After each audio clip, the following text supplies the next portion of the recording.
Assalamualaikum warahmatullahi wabarakatuh. Om Swastiastu, salam sejahtera bagi kita semua, namo buddhaya dan salam kebajikan. Di sini, kami dari kelompok 4 akan menyampaikan presentasi terkait dengan analisis video pembelajaran pada Mapel IPAS topik sistem pencernaan pada tingkat SD. Video pembelajaran ini kami ambil dari link video praktik pembelajaran dari aplikasi platform Merdeka Mengajar. Sebelum memulai presentasi, izinkan saya memperkenalkan anggota kelompok 4, yaitu yang pertama, saya sendiri Anis Aini, yang kedua Tasya Nurul Aulia, yang ketiga Siti Raihanun, yang keempat Elfrida Arca Suryati, dan yang kelima Yulia Azara Nur Awati. Selanjutnya, kami akan menyampaikan hasil diskusi dari kelompok kami. Saya akan menyampaikan hasil diskusi kami terkait dengan jenis teknologi dan multimedia yang digunakan guru pada video pembelajaran. Jenis teknologi yang digunakan guru berupa laptop dan juga LCD atau proyektor yang digunakan untuk menampilkan slide presentasi kepada siswa.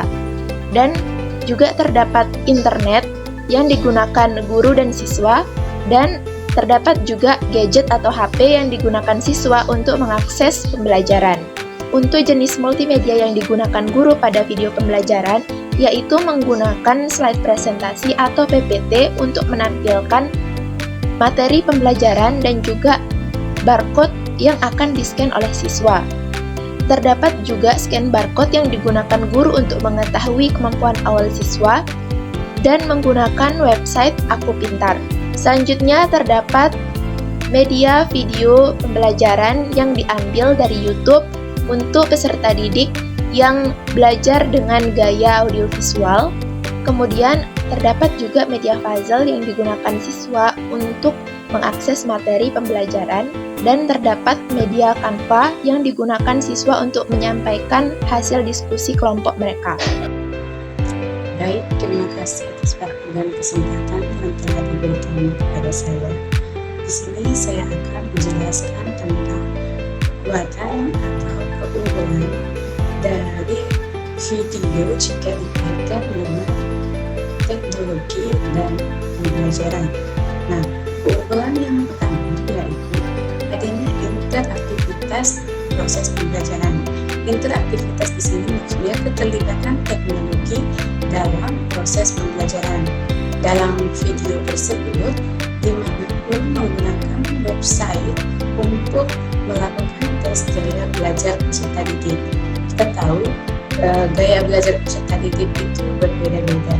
Ada yang melalui audio, ada yang melalui visual, dan ada yang melalui kinestetis. Jadi, dengan adanya tes gaya belajar tersebut, guru mengetahui bahwa siswa ini gaya belajarnya itu menggunakan audio atau menggunakan visual. Penggunaan teknologi ini dapat meningkatkan keterlibatan peserta didik dalam proses pembelajaran. Yang kedua, media pembelajarannya bervariasi. Dalam video, guru menggunakan media pembelajaran yang bervariasi.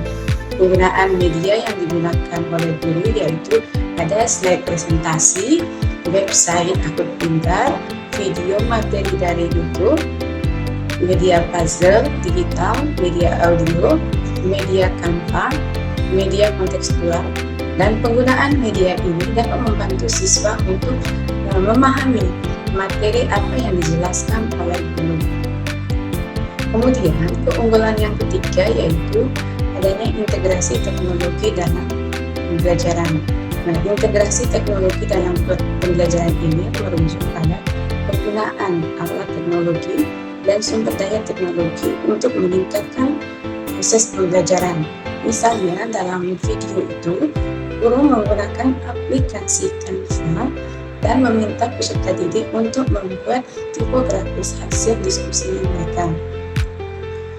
Kemudian, integrasi teknologi ini dalam pembelajaran dapat meningkatkan efektivitas pembelajaran, memperluas akses, dan mempersiapkan peserta didik untuk dunia yang semakin digital.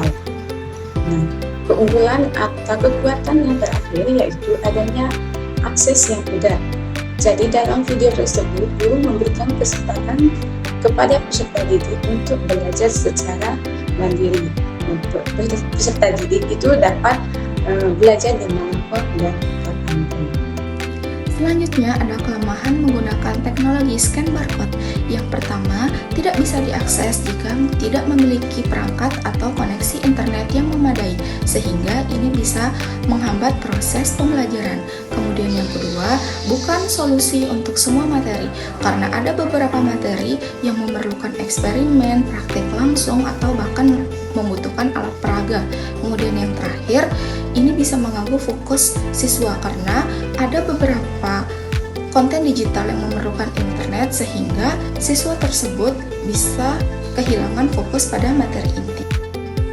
Yang kelima, peluang integrasi teknologi dan multimedia yang digunakan ke dalam pembelajaran di Indonesia. Yang pertama, scan barcode dapat digunakan pada media pembelajaran yang pembahasan materinya tidak bisa dijangkau secara langsung oleh siswa. Yang kedua, dapat juga dicocokkan dengan model pembelajaran diferensiasi. Scan barcode memudahkan guru dan siswa untuk menggunakan gaya belajar yang berbeda pada waktu yang bersamaan. Yang ketiga, media pembelajaran scan barcode dapat diterapkan untuk pembelajaran di Indonesia karena memudahkan siswa mengakses sumber daya tambahan. Selanjutnya akan dijelaskan oleh teman saya. Baik, selanjutnya yakni tentang ancaman dan tantangan. Sebenarnya apa sih ancaman dan tantangan dari video yang telah kita analisis? Yaitu kita bahas di sini yang pertama tantangan. Di sini terdapat 3 tantangan, di mana yang pertama yaitu kesenjangan akses teknologi. Tidak semua siswa mempunyai HP ataupun internet yang stabil. Mungkin ada yang mempunyai HP namun tidak memiliki kuota. Nah, seperti di dalam video tersebut, terdapat penggunaan website untuk mengetahui gaya belajar siswa dan penggunaan HP dalam men-scan barcode materi pembelajaran. Nah, ini merupakan salah satu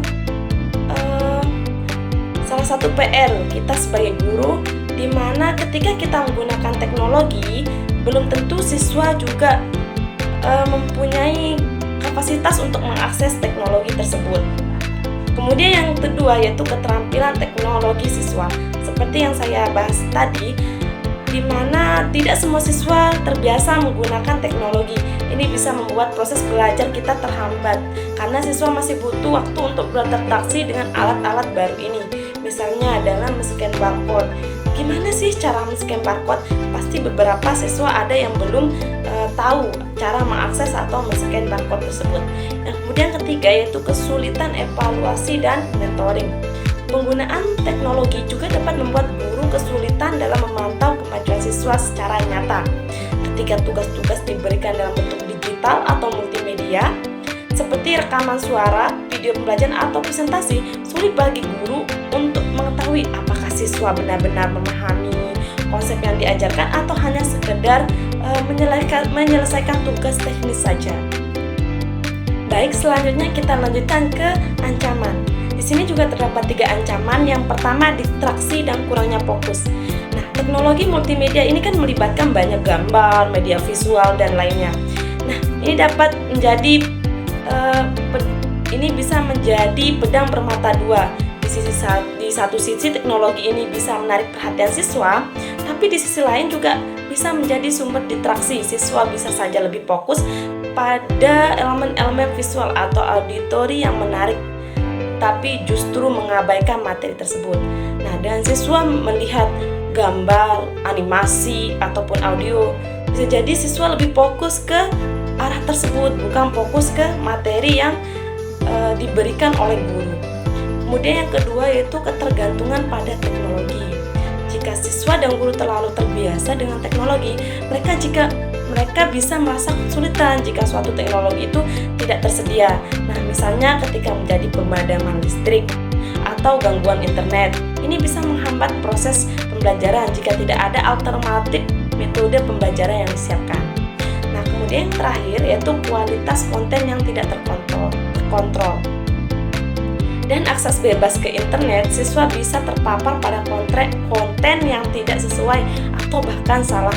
Misalnya, mereka membawa HP, kemudian kita tidak mengontrol penggunaan HP smartphone tersebut apakah sesuai untuk mencari konten yang sesuai atau materi yang sesuai, atau mereka malah fokus ke yang lain, misalnya ke game ataupun yang lainnya. Jika tidak ada kontrol yang baik atas sumber konten yang digunakan, maka itu akan bisa menjadi sesuatu yang berakibat fatal, yakni bisa disalahgunakan oleh siswa.